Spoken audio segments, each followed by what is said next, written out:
All right, welcome back to Someday Soon. Today we are joined by a true industry jack of all trades.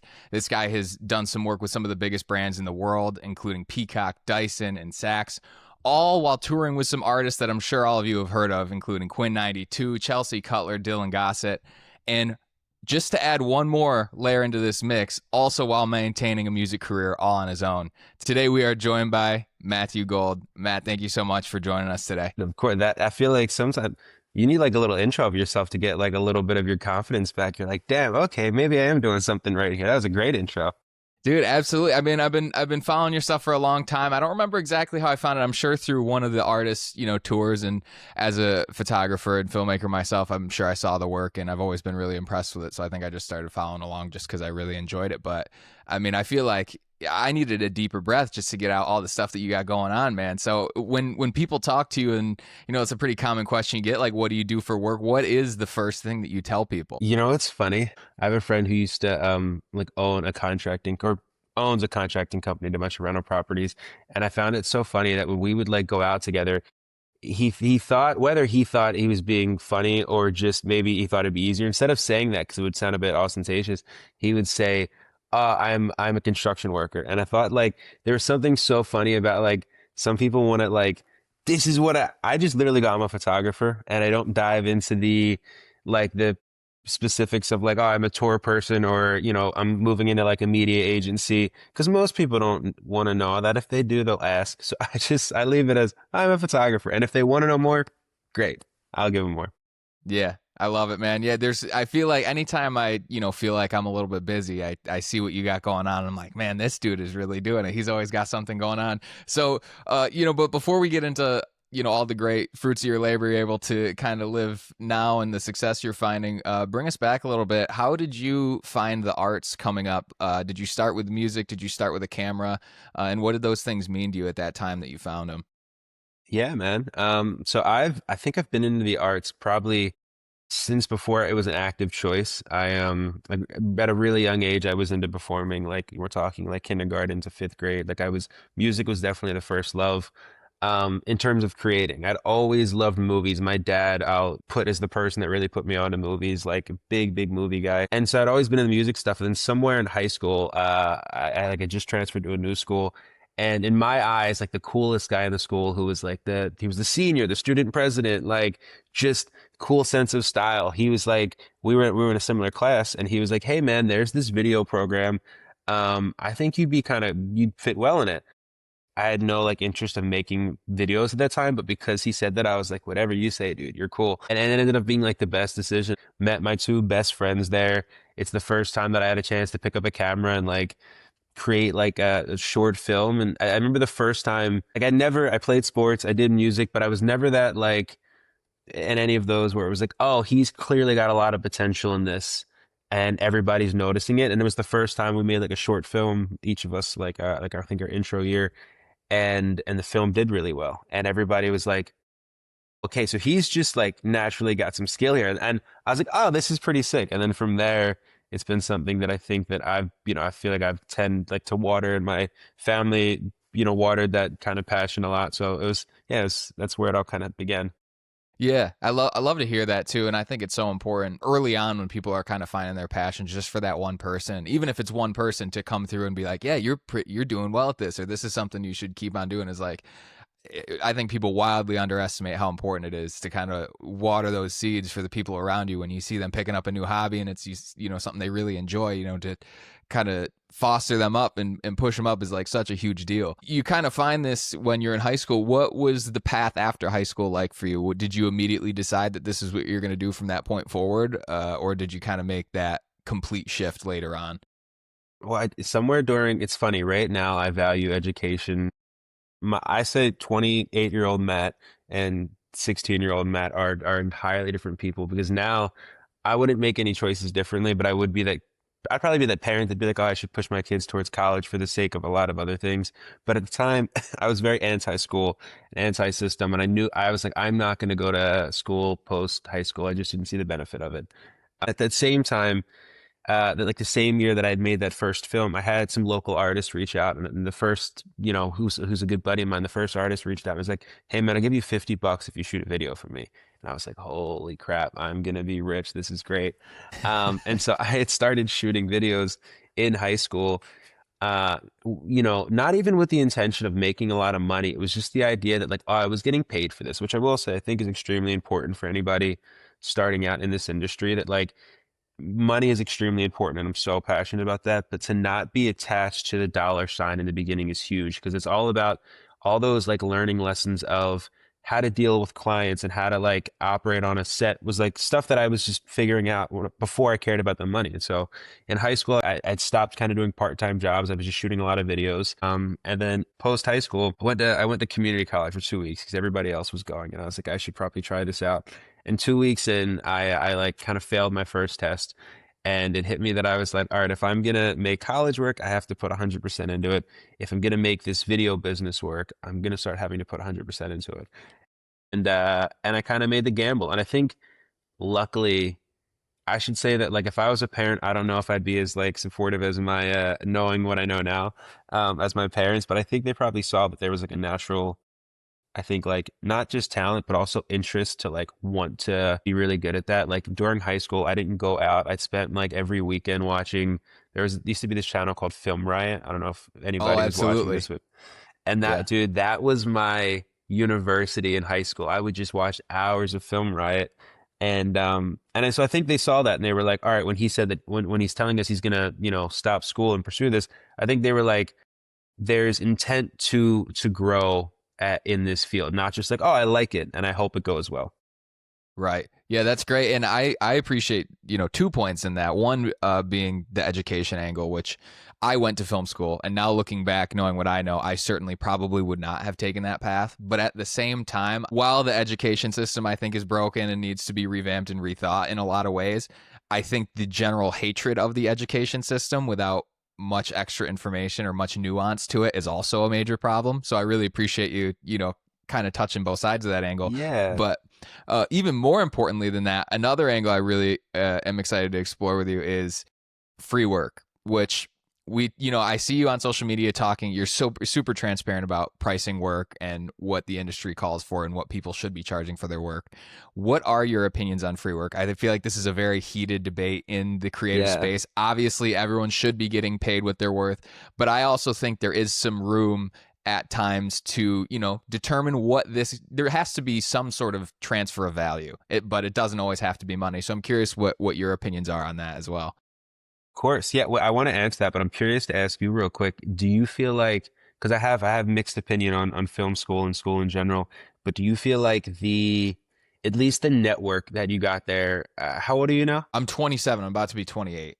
Okay, so we're the exact Yep. same age. Yeah. Mm-hmm. The network that you gained from school, I don't know where you went to film school at, but do you feel like it at any point it had been maybe not the knowledge per se, but I'd say the community that you built, did it serve as like, okay, maybe that would have been worth it at all? Because I find that like I live in Nashville now, and being around people that do the things that you do is definitely, it can't be understated how important that is.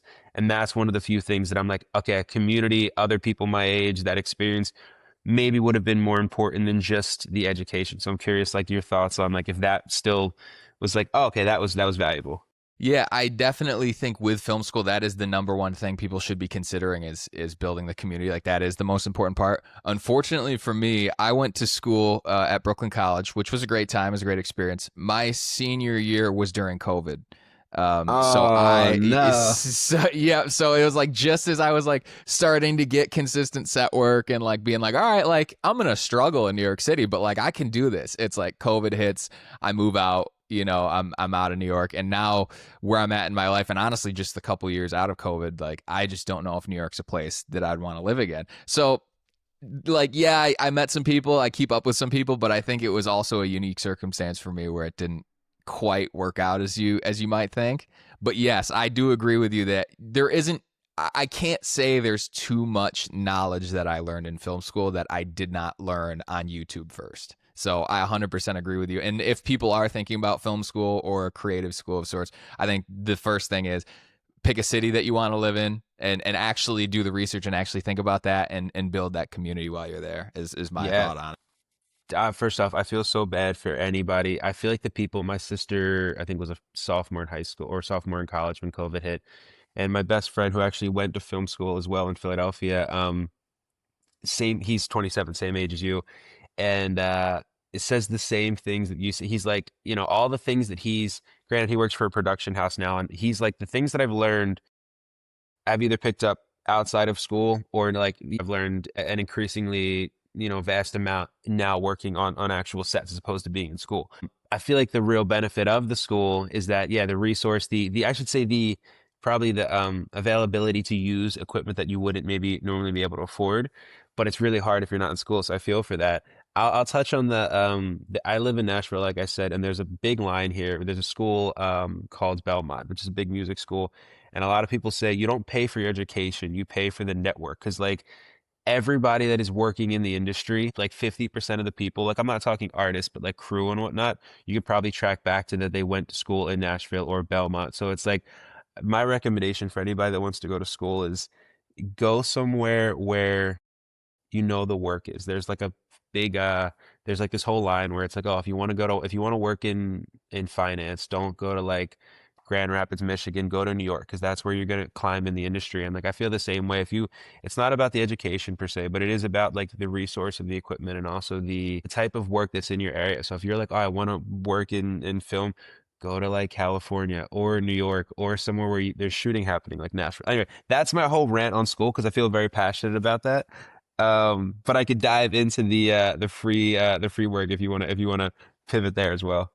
Yeah, no, I love that. I really appreciate that because I think I think it's a much more nuanced conversation that needs to be had versus just a plain, people are just flat out saying don't go to school, school's a scam, which I think is way too disingenuous of the entire No. argument. So I really Yeah. appreciate you sharing your thoughts on that. But yeah, and I do agree with you. Yeah, build that community, and I think also it just provides a good safety net. Is really what you're paying for, the safety of, all right, for the next 4 years I'm going to have this thing where I can build friendships and I don't have to worry about anything other than, let's get experience together, let's make films together or whatever, type of Dude, passion you yeah. have.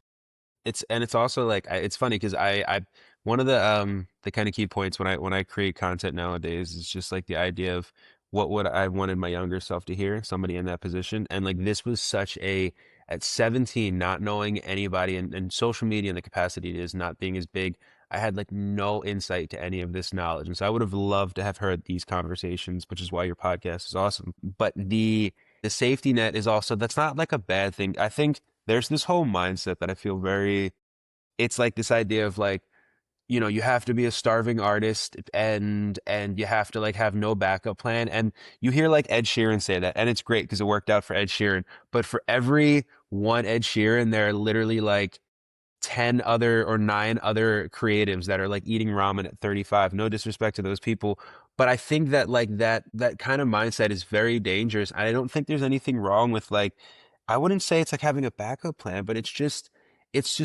thinking ahead of time and just being prepared. Like for instance, there's been multiple times luckily work has finally kind of gotten to a place now where I really feel like there's a trajectory of it being like a really sustainable career. There's been so many times in my 20s that I've gone, I don't know what I'm going to do. Like, if this doesn't, like, this has to continue to work out. I'm not qualified to get a job that would pay nearly as much. I'm probably going to have to work somewhere with a much lower salary. And these are all the fears. I'm sure it'd be fine. But I do think the degree is helpful. And also, if I can go back in time and go to school, maybe I would have taken accounting classes or marketing classes or honestly like intro to legal classes because these are all the things that people don't realize when you're in the business side of this that like you're having to talk to legal teams and you kind of have to know your way around that and you're managing all your own finances and doing all your own marketing. And so you could take other skills and apply like maybe you get an associate's degree and you're minoring in like or you're majoring in business and you have at least these little things that will help you when you do go to start the business side of it. So yeah, I think school's not for everybody, but school is not this like evil thing that I think a lot of creatives like think it is, at least from like the business standpoint. Yeah, absolutely. I could not agree with you more, to the point of I work with this guy and his son is in film school. He's majoring in production right now. And he asked me, he's like, I think my son wants to pick up a minor. Like, what would you advise him to do? And I did the exact same thing you did. I was like, pick up a marketing minor or a business, something that if he wants to start his own business or wants to freelance will be beneficial to him to Dude, just support yeah. the career he's already in. So yeah, absolutely. I could not agree with you more. And I feel like we could go in on school for probably, 3 episodes Yeah. worth of this. But we'll But we'll move for we'll now. repivot. We'll repivot a little bit back to the free work, because I think that's also super important to know the difference of when. All right, this is, maybe I'm not getting paid for this, but it's valuable to me at this point in my career. And so I'm just wondering what you think about that as well.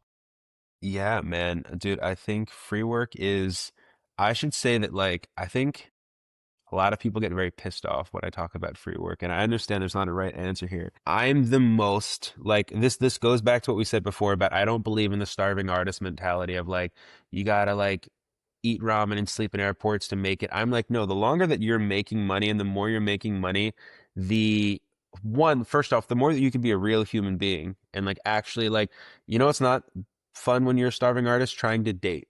Because then you're like, I've got no money in my bank account. And I've been there before.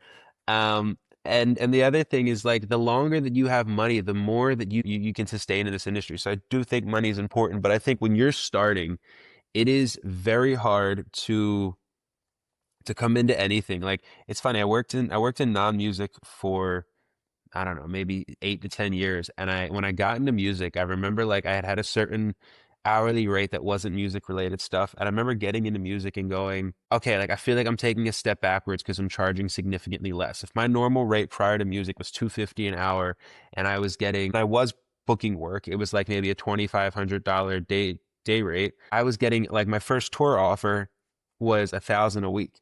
So imagine the jump of being like, holy shit, but I knew that I was like, anytime you start in any industry, it's just because you charged how much for weddings, like the wedding work doesn't transfer over to the touring work. Like you need to have proof that like you are going to be good in that field. And so I think that like a lot of people reach out and they go, how do I get comments a lot where they're like, how do I, climb in the industry? People don't want to pay me. And I'm like, if you're just starting out, and I always say, like, if you still have to offer your services, chances are you don't have a lot of room to negotiate yet because you're still in the thing of like, I need you.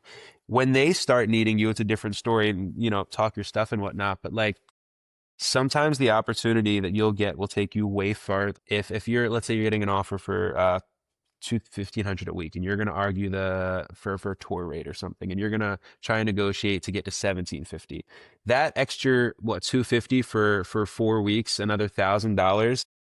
Let's say you get that $1,000 is cool, but it's not make or break. But let's say that same client, they only have the 1,500 and you take it. You have no idea, what the work that you're posting is going to take you to. You have no idea who else that they've worked with, and you have no idea, like what you'll take from that. And so I feel so passionately about that, like your whole beginning of this industry of whatever, whether it's music or film or whatnot, should be your sole focus. Like have a part-time job, have maybe a freelance job that like is like weddings or something, unless you're really passionate about weddings, which is great. But like have weddings as your pay the bills job, and whatever your niche is, whether it's like actually like, working on sets or working in the music industry, your first little bit of time should just be like, how can I, A, meet as many people in this, and B, how can I build my portfolio as big as I can? Because like that's the stuff that like will help you take like leaps ahead and not just like, just walking by from one thing to the next. Right. Yeah, and it's a tough thing, I think, for a lot of people when they start out. You're so worried about just making rent or just making the next month's pay that you don't really think about how something can benefit you long term. And I think it's, especially when you're young, it's incredibly difficult to think long term. So I'm not saying, I certainly wasn't perfect at it. I'm sure you weren't perfect at it, but now looking back, even to, less than 10 years ago of that, just having that kind of the 2020 vision on that, to recommend people to just think more long term when you can in these situations, and really think about how this project is going to benefit you not just this week, but how it could benefit you next month, next year, and all those things going forward. So I really Yeah. appreciate that. And to kind of go back to something you mentioned about, we were kind of talking about school, about going where the work is. You've lived all over the country doing this. I think you mentioned you're from Philly, and you lived in LA at one point, now living in Nashville. What kind of experiences did you gain from living in these places? Would you recommend bouncing around like this? How important of living in like a big entertainment city do you think it is for people in the creative industry? I think it's the most important. I think it is there's the single biggest piece of advice that I give anybody, at least from like the music space. I say, like, they're like, oh, I want to get into touring, and I say to every person, move to Nashville, within reason, if you can, obviously. Um, because I lived in Philly from, like I said, I didn't go to school, so I lived in Philly up until I was 21, 22, I think. And then I had a buddy of mine whose music career was starting to take off. Also, again, opportunity. This all ties into each other.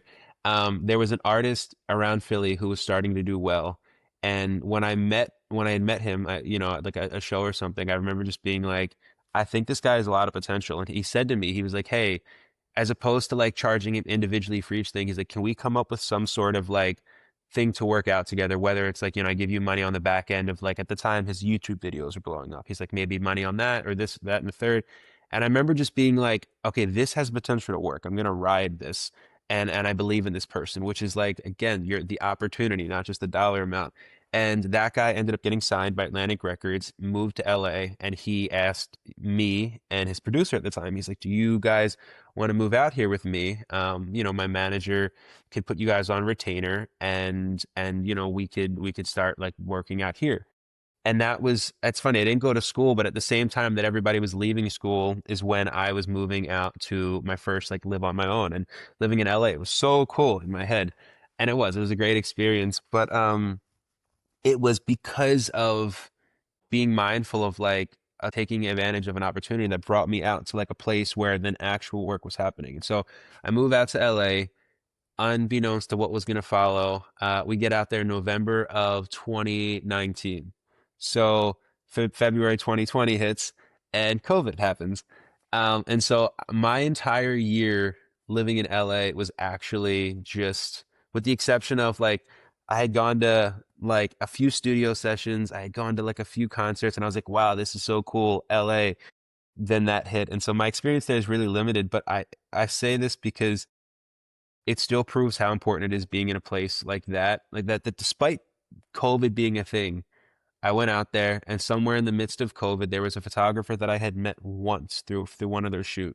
Her name is Ashley Osborne. She's also like the most badass concert photographer, just absolute legend. And she was like, "Hey, I'm doing a shoot with this artist, and I could use like a behind the scenes videographer. Do you want to come?" I was like, "Yeah." And she told me who the artist was, and it was the first artist that like one that was like a name that I like knew, like a big name who had big music out.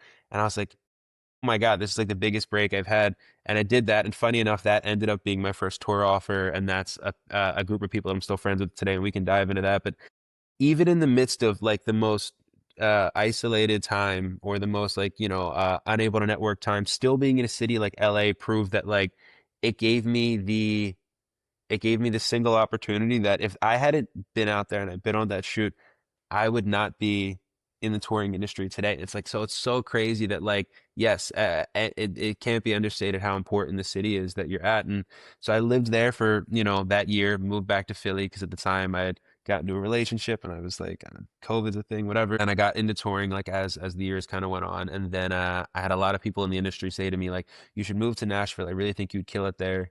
And I remember for a while putting it off and being like, I don't know if I'm ready. I don't know if I'm ready. And then in the last year, I had moved to Nashville. And it's funny, the struggle that I found in like in the last few years, and the whole reason to move to Nashville was I felt that like I would have like really good months, and I feel like a lot of freelancers probably feel this way, where I'd like, I'd be super profitable, and then like February through March would hit and be slow. And all the money that I'd, make, I kind of have to dive into my savings and use that to survive. And I was like, I'm so sick of slow months. And so last March, during a slow month, I moved to Nashville, And like without question, it is the best move I could have made for my business. Like not only was January, February, and March not a slow month, but like February was, I think, my second most profitable month ever.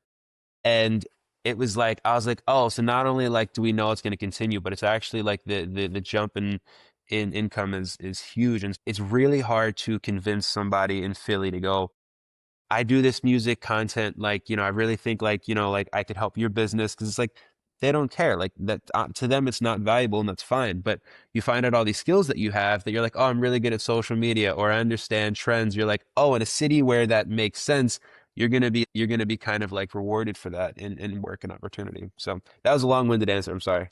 No, I appreciate it. I appreciate all the insight and you being willing to share all that. And one thing I just want to say this, we'll get into it later, but I just want to say this too. I had Jared Phelps on recently. He's a YouTuber and owns a production company in Dallas, and he also talked in the freelancing world about another thing people need to be prepared for is the slow months. And it looks so glamorous from the outside, which at times it's cool and it's great, but a lot of times it's the grind, it's the weeks without work, it's the months that are, you've got more bills than you got income, and all these things that people need to consider, which we'll certainly get into. But you did mention you're getting your first tour during this time in LA. So what was that experience like going on tour? Obviously there's this big kind of glamorization of the tour life that is, slightly overstated, I'm sure, at times. So if you want to share a little bit about that first tour and kind of how that's developed into other tours and then up into where you are today. Yeah, of course. First off, the freelance thing is, we could dive more into that in a little bit about like why saving is so important. But yeah, so that the artist that I went on that shoot with in LA, it was like a one-time content shoot. We kind of hit it off. The artist was cool. The manager and I really, clicked. And we had gotten dinner a few other times together while I was still in LA, and we became close. And they were like, "Hey, if we ever go on touring, like mind you, I tried touring from like 17 to like 20, and just nobody wanted to take me on the road. And understandably now, I was a kid. But I remember them being like, "Hey, if we ever go on touring, like we want to take you out." And at that point I was like, "Yeah, whatever, like I'll believe it when I see it." And sure enough, like I had moved back to Philly, and we had kind of kept in touch. And then this was in 2020, and so 2 years later, 2022 or 2023, they were like, "Hey, we have a tour coming up."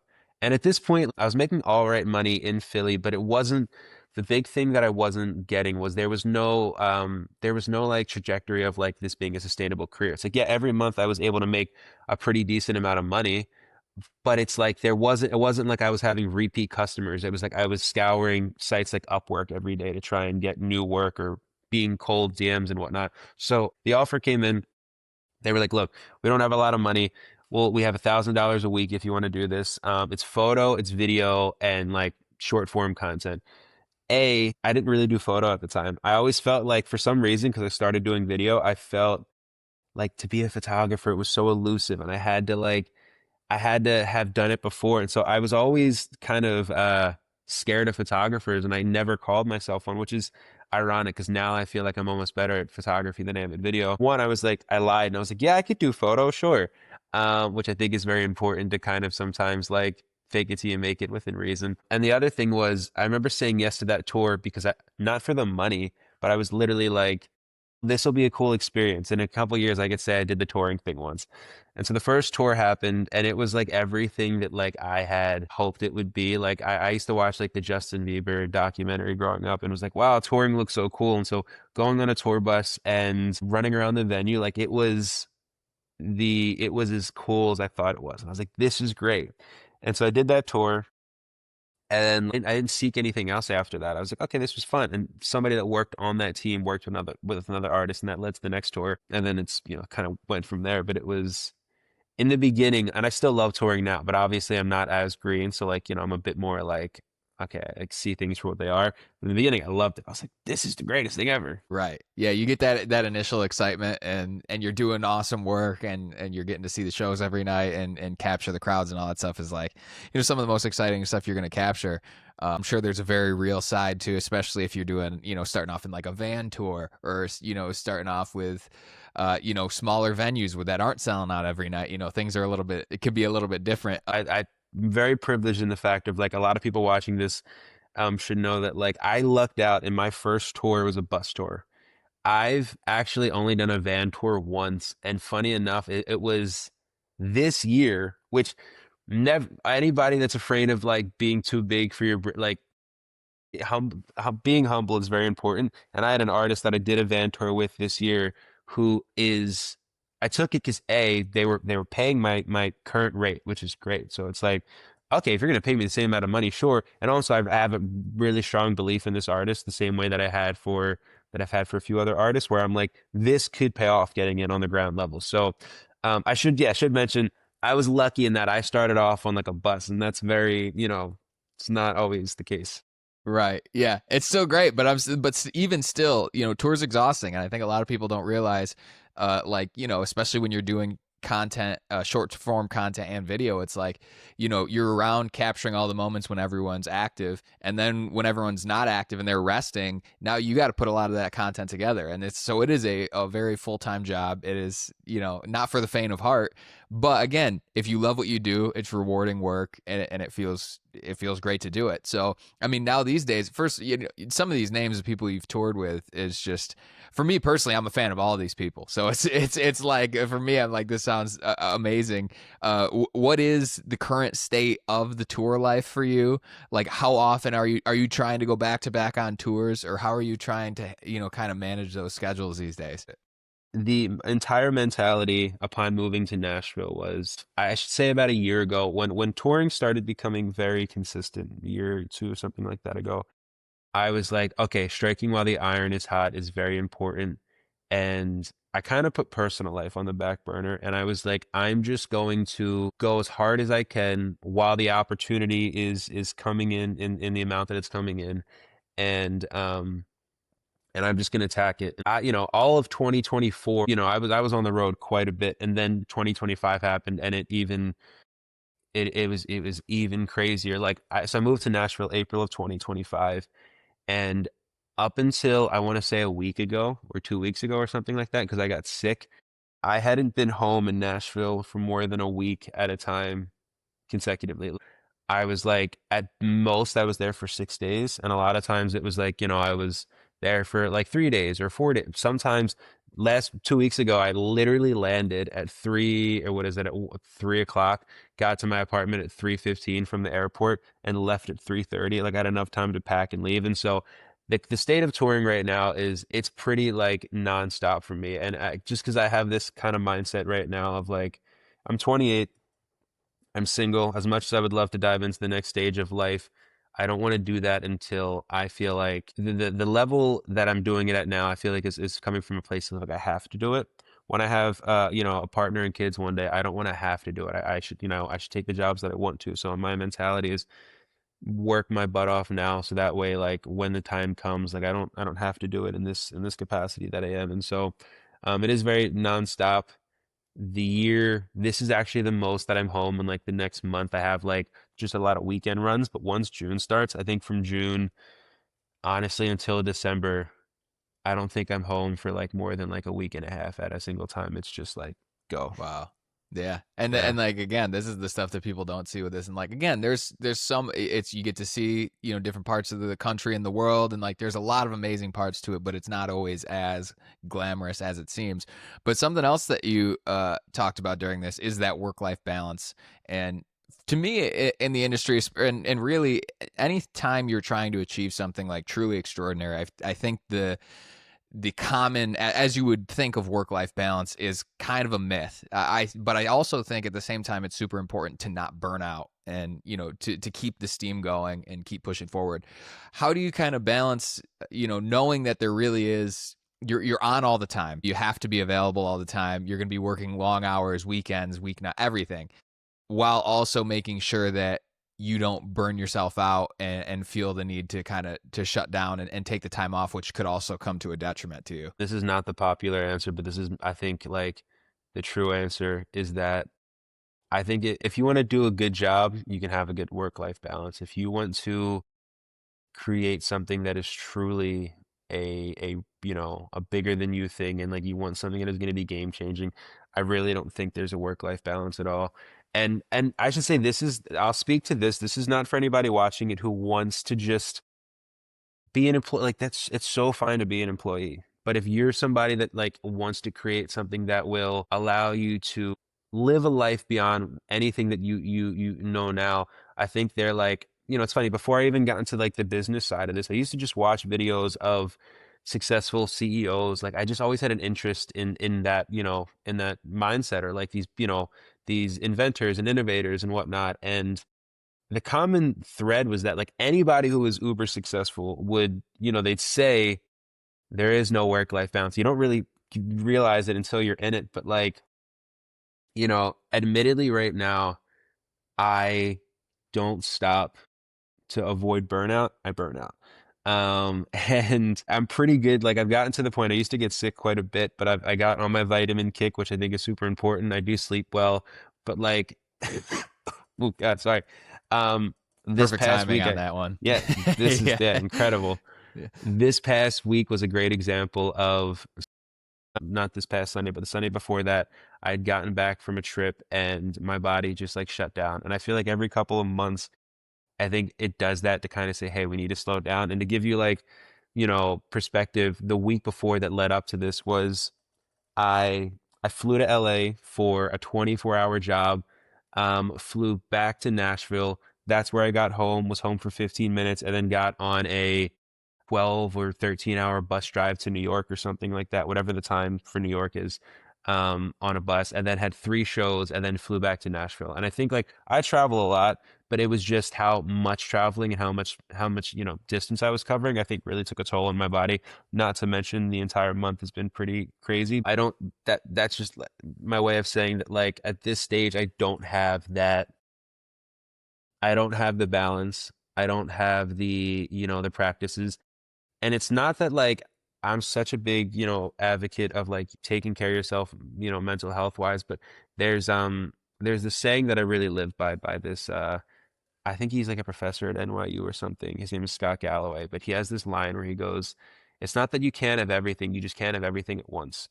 And I do think that if you want to be very successful in any industry, I think it takes a bit of discipline, and how much effort you want to put in is up to you. You don't have to do it, but know that the effort that you put in will affect the outcome. And like in my case, I'm in Nashville and I would love to have a lot of friends down here, or I should say I have a good group of friends down here. I would love to see people all the time.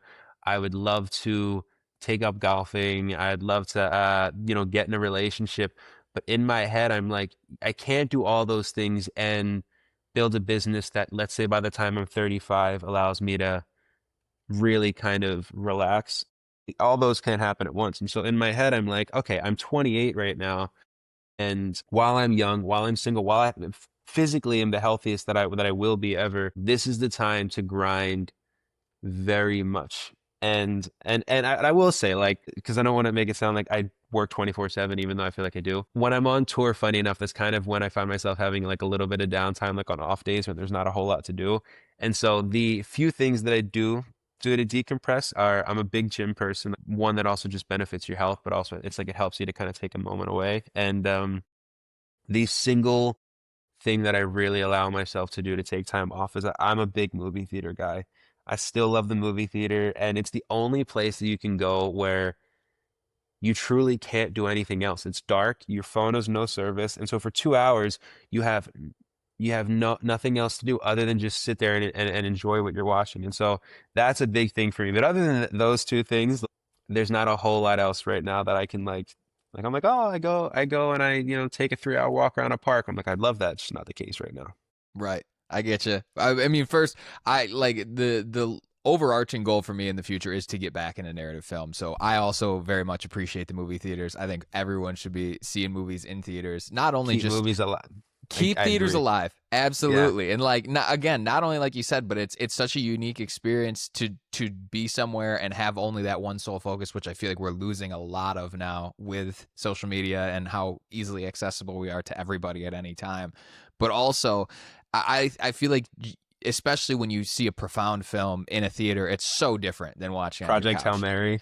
Yeah, and that's what I mean. It's like Like, all of these, any of the biggest movies coming out, especially like you need to be seeing these in theaters. And but I'll get, I could go on about that for hours we too. could So talk about we'll theaters forever. yeah.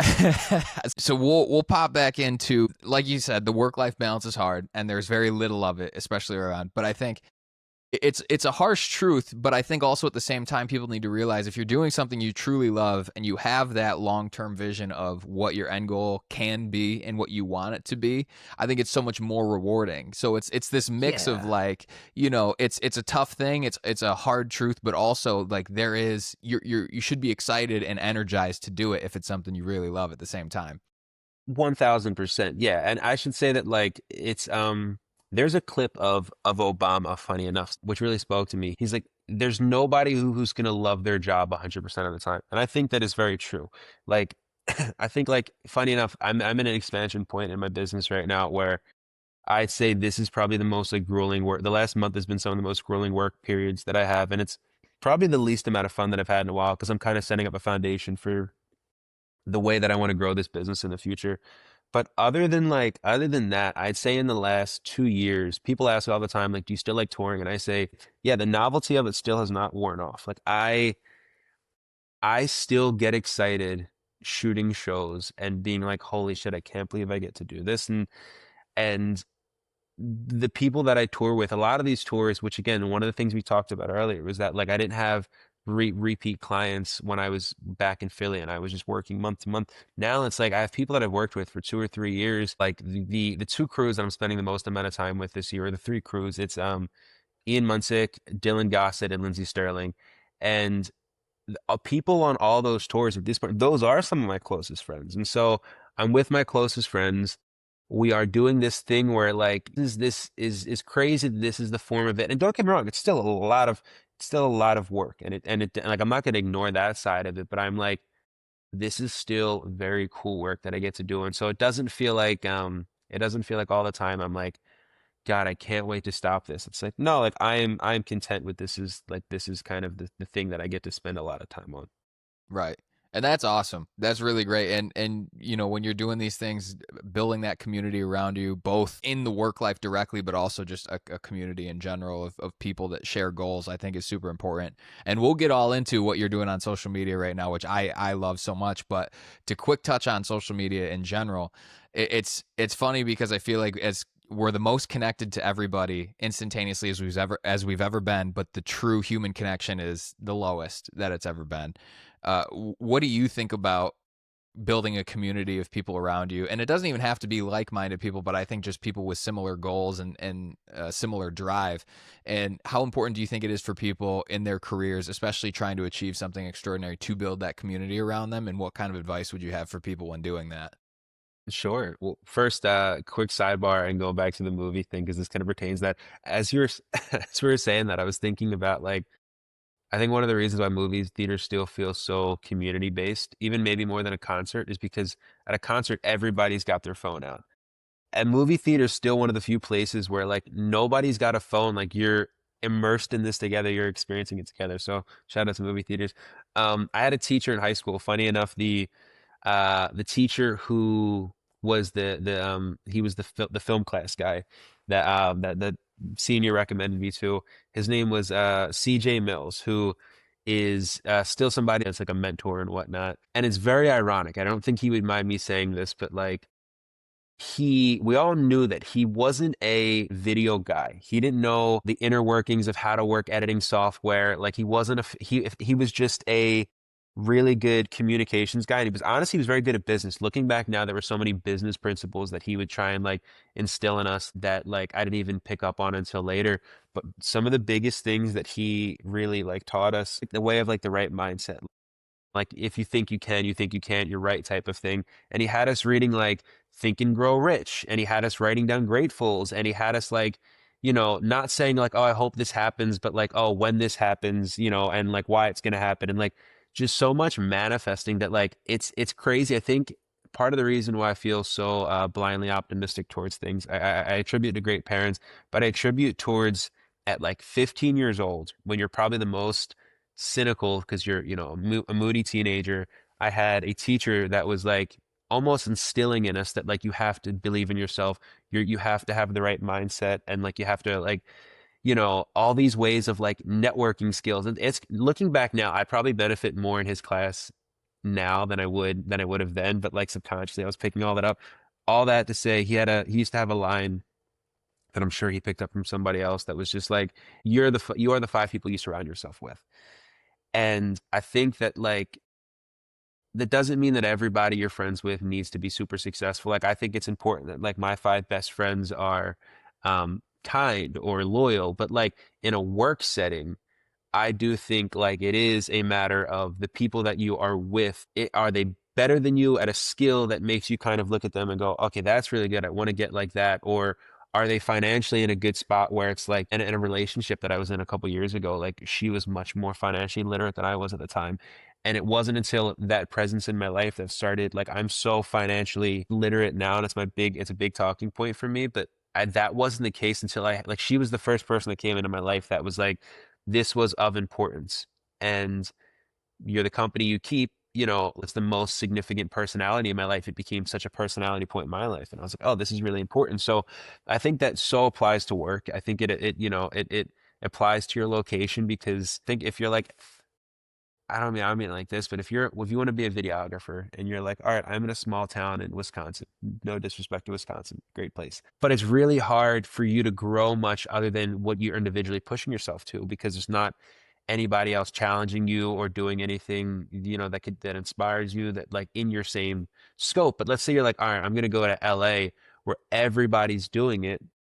Granted, I think that like it'll separate the weak from the strong, in the sense of like if you're not bred to like being able to compete, not compete, but like look at other people and not get discouraged. I think that's an important distinction, but it'll allow you to go, all right, well, that's what they're doing. I need to kind of look at that and go, this is how I'm going to like level up my part of it. Was that kind of what we were? I think I lost the question somewhere No, midway through. that's perfect. And I'm really glad you ended it with that, because that's what I was thinking the whole time was like, if you want to grow, like truly grow and be the best you can be, your ego should not be so big that you cannot surround yourself with people who are better than you at something. And I think that's the thing where people lose themselves, is they always want to be the big fish in the small pond. And that doesn't even necessarily, apply directly to where they live, but it could just be, again, the company they keep. And I think it's so important for people to look around and find those people that you can just objectively say they have more experience, they have more know-how, whatever the thing is that they have, and just accept that, learn from them, grow with them, and foster that relationship. I think is super Yeah. critical. And with that, even like the conversation aspect of it, I think is funny enough. Like I care a little less about which is, this is probably a sin in my industry, but like the specifics of like camera settings and whatnot. I care more about, I think, the business principles of things and the finance principles. And like a great example of how important it is to have people around you that are within your industry. There was, I want to say like 4 or 5 years ago, I was talking to a photographer in Philadelphia, but I hadn't talked to a lot of other people about business stuff. And he was the first person that was openly transparent about finances. And I remember him being like, at the time, I just thought like until you got a really big break, you were supposed to live really like, you're supposed to not make a lot of money in the arts, which is not the case at all. And I remember him being like, yeah, I charge X amount of money. I forget what the amount was at the time. He's like, I want to work 15 days in the month and I don't want to work the other 15 days of the month. And so I charge whatever I need to allow that to happen. And I was like, you can charge like a lot of money. Like it was groundbreaking, a groundbreaking concept for me. But that doesn't happen unless you are immersing yourself in an industry where it's like I would have continued if I just surrounded myself with people that know nothing about this, in like this level of like, okay, well, this is it. I'm capped here, but it takes somebody else to go, hey, the ceiling's actually up here should you want it, or it's much higher, to go, oh. And that's in everything from like, luckily social media, while I know it kind of discourages a lot of people because there's so much out there, but it does allow you to go, like even like I'm guilty of, I'll go on my Instagram and go, holy crap, that video is so much better than anything I've ever done. But it allows you to go like, okay, I haven't reached the top yet. Right. Yeah, and I think the changing your mindset from that being discouraging to that being a motivator is like a huge thing for people. That if you're seeing something and you think, man, this is way better than anything I'm ever done or ever could do, if you flip that to kind of, this is way better than something I'm doing right now, and Yeah. try and see, and in your own way and taking your own path, get to a point where you feel like this video is better than something I did before, then that's really the goal. And that is what's going to, kind of carry you through. And something with your videos, and I think you talked about with your production company a bit about, is not just making content, but creating a feeling for the person watching that. And I think that's such a powerful way to explain what content should do. It shouldn't just be something that lives there and people see like, oh cool, and then they forget about it before they even scroll to the next thing. What does that, creating a feeling, mean to you, and how do you use that to sell your content and sell that idea to somebody else, and how do you make them understand it and believe it as well? So one of the things that a lot of us that are either watching or in this field, if we went on our Instagram right now, I'm sure the first three videos would, especially because we're so close to Coachella, would probably be like crazy Coachella recaps or crazy whatever recaps with like mind-bending effects that you're just like, I don't even understand how they're doing this. And don't get me wrong, that's very, very cool stuff. And I don't want to discredit like any of that work and the skill it takes to be there. What I've learned from like working with like many major labels and artists is that like the average viewer, while that's cool, that's not like, okay, we'll take an artist like Dylan Gossett. Dylan Gossett is a country folk Americana artist. His whole brand is, and not even like he intentionally does it. He just naturally gives off this idea of like, you feel like this is a genuine dude. And you listen to his music and it feels like it's not like crazy produced. It's just like we're listening to somebody writing honest songs, and he's giving that, and we feel that because it feels so genuine. If I went on tour with him and created a mind-bending, effect-driven video, not only would it not feel on his brand, but also like his fans are gonna look at that and scroll and go like, okay, but like this isn't like making me, if I'm going to Dylan because I want to feel like understood in his music, that video is not making me feel understood. It visually looks cool, but I find there's a time and place for that style of stuff. Like if you want to do a Coachella recap, sure, go crazy. And it seems cool, but like if I'm working with an artist like Dylan, like who I'm actually going to shoot with this weekend, the approach that I'm taking there is like how do I build on his brand more and like and kind of pull on the emotional heartstring of what he's got going. And so maybe like for his story, maybe it is just an acoustic song underneath and it's footage. Not to say that you don't try, like maybe I'm intentionally color grading it and putting on like vintage overlays so it feels warm and it feels found footage and it matches the brand. And so like it's not about it has to be high quality or not high quality, but it's like no, whenever you're creating something, what's the intention behind it? Who is it going for? What are they supposed to feel? And like that's how I'd approach it. Any edit I do. It's not just like a blanket editing style. I don't think that's really the case. Right. Yeah, and that's something you kind of get lost with. You learn a new effect or you learn something new and you just want to try out the new toy that you got in Yeah. the toolbox, which like I completely understand, but there's a time and a place for everything, and really understanding what the right tool for the correct job is like a super critical skill that everyone should try their best to develop. And always going to be bumps along the way, always going to put something where it doesn't quite fit, or figure something out, but really being honest with yourself about that. And again, dropping the ego and just saying, is this what's best for this project, or is this just what I think is the coolest and best for my reel? So Yeah. kind of going off of that a little bit, you've worked, like you've mentioned, you've worked with major artists, you've worked with major brands. I'm sure there have been times in your career where maybe you've butt heads a little bit about creative decisions. How do you go about those kind of things, and what advice would you give to people that you have to find the middle ground of creating something that's true to you and that is your artistry, but also with giving off the message that the brand or the artist needs to get out to the world as well? Sure. Yeah. Well, this may be a hot take, but I look at most of the. Oh, so we talked about really early in this interview that I do music as well, and that's the area where I find myself being extremely particular, and it's very close to my heart.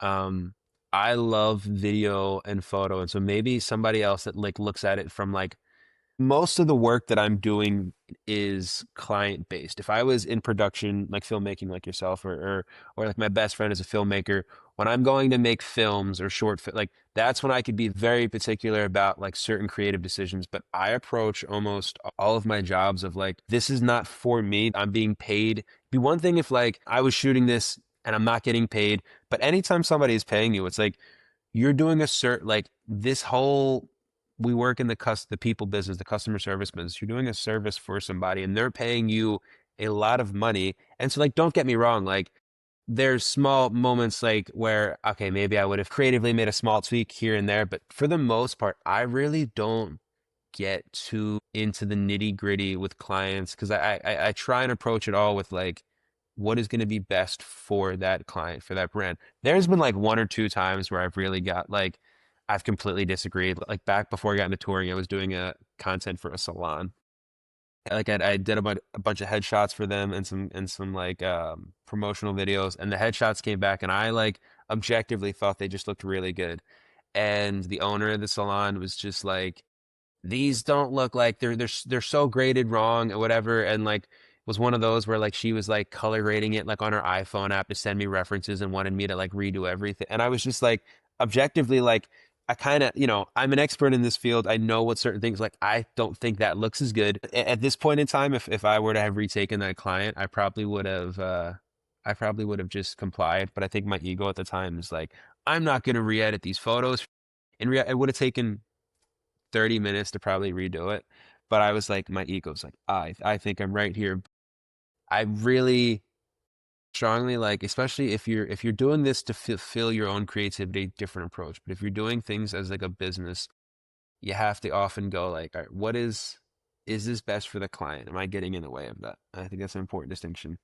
Right. I just thought of again, Jared Phelps on here was talking about how this is the creative industry is one of the only industries in the world where you're hired for your expertise and then told how to do your job, and it's a super unique experience in that way where that you're being told that you're the expert and we need you to come in and take care of this, but then you're being told kind of the next step exactly against that, and that can be a difficult thing for people to navigate at times. I should say I agree, but to an extent, because the other thing that I will say is like I'm gonna for the sake of example, the Dylan Gossett team, and the Lindsey Sterling team are two of my most long-standing relationships. And both of those teams, I would say I work very hands-on with Lindsay when I'm with her. 'Cause she's a genius and knows content better than anybody. And so her and I work together on most pieces of content. And Dylan's the exact opposite, where like yeah, I shoot, and it's almost like, we don't even, I send the content. But the correlation between the two of them is I don't really get notes beyond like when I'm done working with Lindsay or when I give Dylan content. Those two people, I get the least amount of notes probably than any client. And I think there's something about like work with people that trust you. Or another example, I was on tour with Ian Munsick earlier this year, and I approach Ian when I work with him. I work with Ian through an agency in Nashville. And they give me like, they give me some concepts to shoot with, and I have an idea of like what his brand is, and I go into that, and anything I'm shooting with, okay, this is his brand and style. But like at the same time, we were doing something recently where I had this idea that was kind of out there, but Ian has always made me feel so comfortable. He's never made me feel a way for bringing up an idea. He's always open for stuff. And I was like, hey, if you can trust me on this. And like, we did the idea and it ended up working really well. It was a more out there idea, but now they've utilized that same concept multiple times. And it was because I felt the comfortability to try out something and I knew that it'd be received well. So I would say that like, if you're working with clients where, now this also may depend on the industry, but if you're working with clients where every single time they are giving you a hard time. Maybe those are not clients that you want to continue working with. I understand you have to pay your bills and I can't be, blind to the fact that some industries have that a little harder, but I'd say if you can try and work with people who do trust you because the more that you feel like somebody's on your team, the more work that you're going to be like willing to put in overtime for them. And I found in the past when I'm just like getting the job done to get it done, and that doesn't sound great. But I also know when I'm with somebody that I feel like I want them to do well because they want me to do well, and I'm like willing to put in all the energy I have. So a good client is so crucial. Absolutely. Finding ways to keep the morale high is like super important, and working with Yeah, people dude. that like-minded, or at least, people that energize you to do it is super important. And I appreciate you being super transparent with all this, which brings us to your social media, which I think you are one of the most transparent people on social media that I've ever seen. I really appreciate the way that you talk about the industry and you talk about finances and all these things. I think times have changed. And when we were growing up, it was this guru influencer era of like, you need to look perfect online all the time. If you're not, giving out this, if you're not putting on a face all the time and just talking about your wins all the time, you might be looked at a certain way. And I think the tides are kind of changing and people just want authenticity and they want transparency and they just want real life stuff to come across and interact with. So what kind of brought you to start doing this kind of content online where you're just talking and just being super honest about your experiences, and how has that enriched your spirit and your soul, and how has growing that social media presence been? Dude, yeah.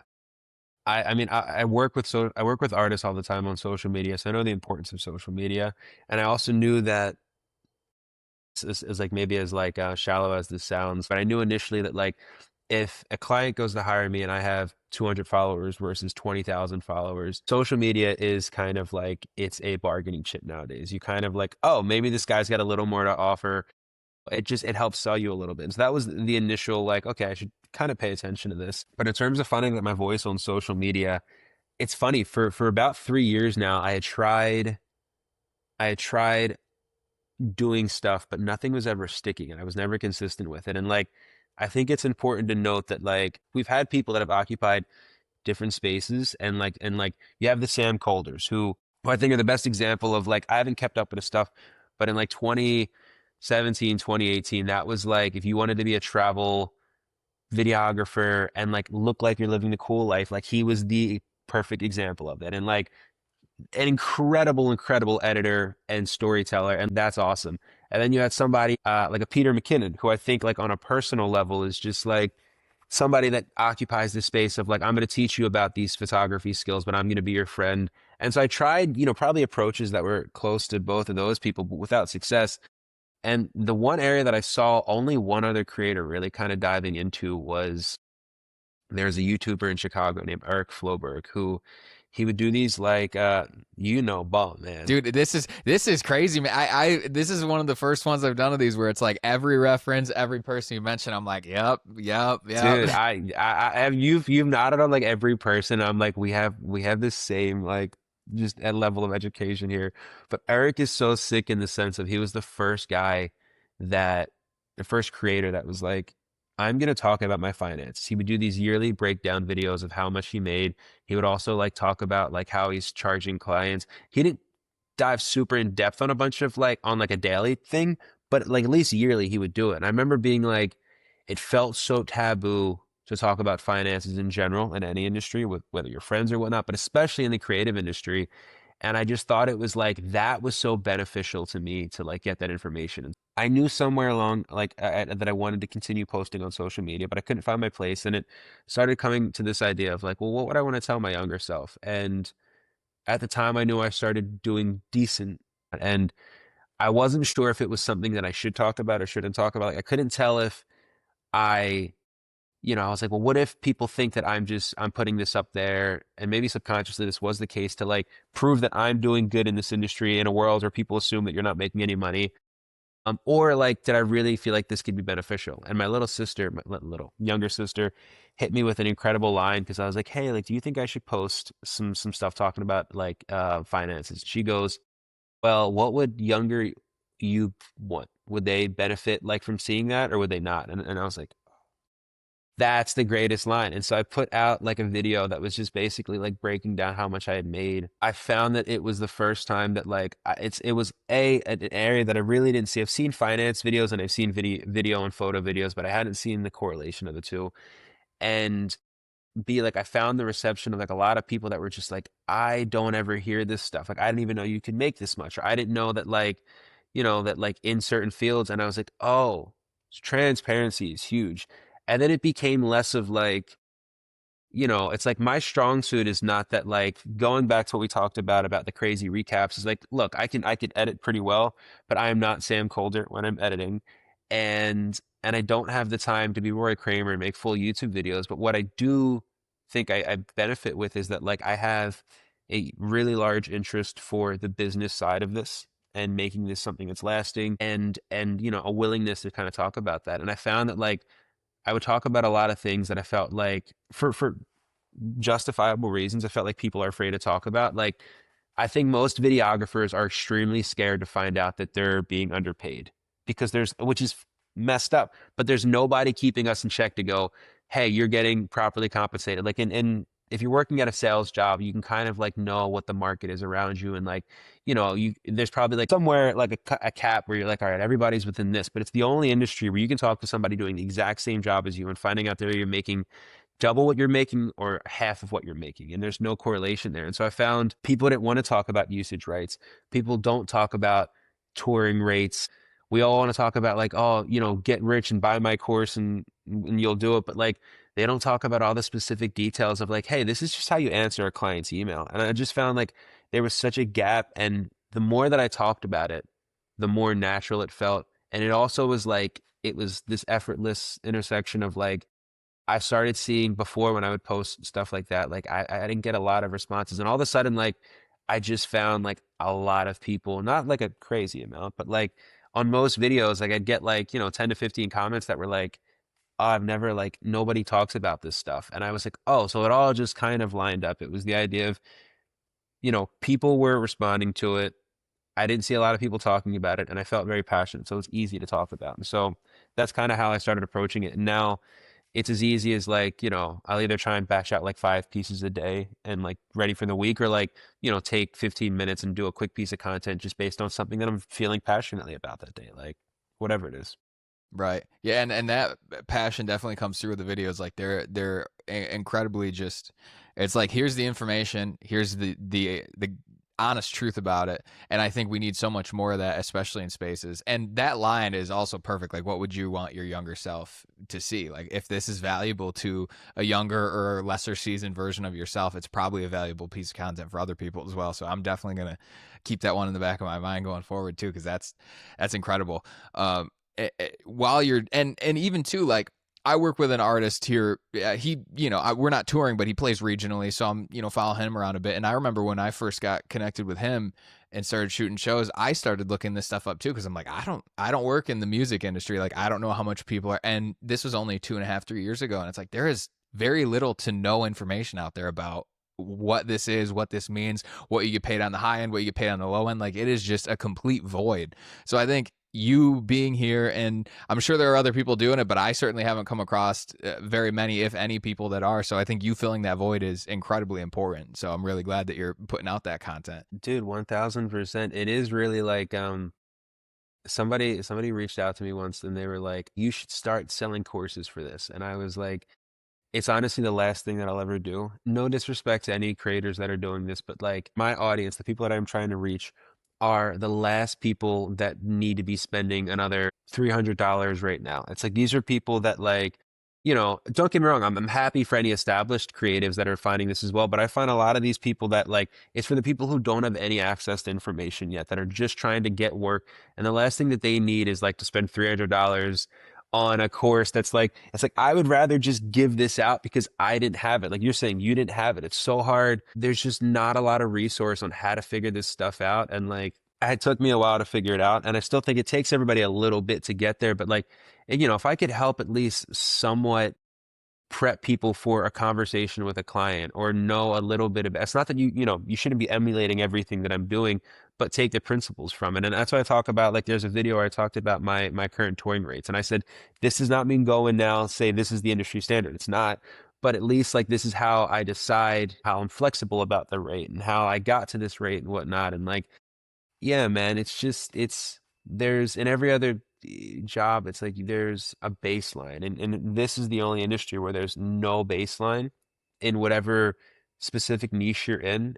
Even if I'm not creating the baseline, I'm creating a conversation because maybe I am charging too low or too high, whatever it is, depending on somebody else's opinion. But at least somebody in the comment may go, hey, man, I think you're actually underpaying. And it creates that where otherwise there isn't a conversation.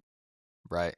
Absolutely. Yeah. And I think there's kind of when there's like a finite amount of jobs and so many people that want to do it, I think there's two ways that you can take it, and it can be the Hunger Games and everyone could just be trying firing shots left and right, or we could all kind of band together and kind of try and grow, and the sharing of information is so much more valuable again in the long run than to taking someone else's knees out next to you to run and get that next job.